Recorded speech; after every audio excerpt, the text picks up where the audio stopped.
দেখতে দেখতে যা বুঝলাম, এদের কারোর কান নেই, কারোর থুতু নেই। এই যে ক্যামেরাটা এদিক নিয়ে আয়, এদের কান নেই। এনার কান উড়ে গেছে যখন যুদ্ধ করতেছিল তখন, এনারও কান উড়ে গেছে, এনার কলা উড়ে গেছে, এনারও কান উড়ে গেছে। কাকে বেশি দেখতে সুন্দর? এনাকে বেশি দেখতে সুন্দর। এনার মোষ থাকলে আরো দাঁড়িয়ে থাকলে আরো বেশি সুন্দর আসতো। আমি এদেরকে দেখতে দেখতে যা বুঝলাম। এই যে হিজাবি আপুটিরা আপনারা দেখলেন, ও যাদের সামনে দাঁড়ায়া ব্যঙ্গ বিদ্রোহ করলো, ইনারা হইল আমাদের ভাষা শহীদ। ইনারা মাতৃভাষার জন্য জীবন দিছে। 21শে ফেব্রুয়ারি মাতৃভাষা দিবস আন্তর্জাতিকভাবে স্বীকৃতি পাইছে ওনাদের কারণে।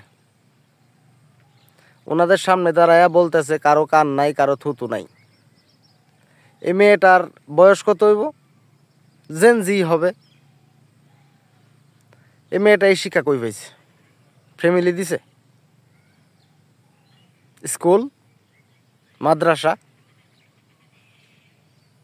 এর পরবর্তী যে প্রজন্ম হইব ওদের কি হবে? ওরা কি শিখব? এই মেয়েটি, ওর কথা বলার স্টাইল, ওর অ্যাকসেন্ট কলকাতার অ্যাকসেন্ট।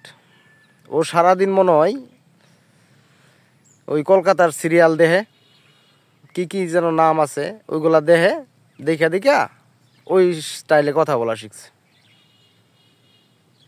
আপনাদের কি মনে হয় পরবর্তী প্রজন্ম এদের হাতে কেমন সুস্থ থাকবো? আল্লাহ ভালো জানে ভাই। কি আশ্চর্য বিষয়! আমি এরা মানে ভাষা শহীদদের ব্যাপারে কি বইয়ের মধ্যে কোনো উল্লেখ নাই?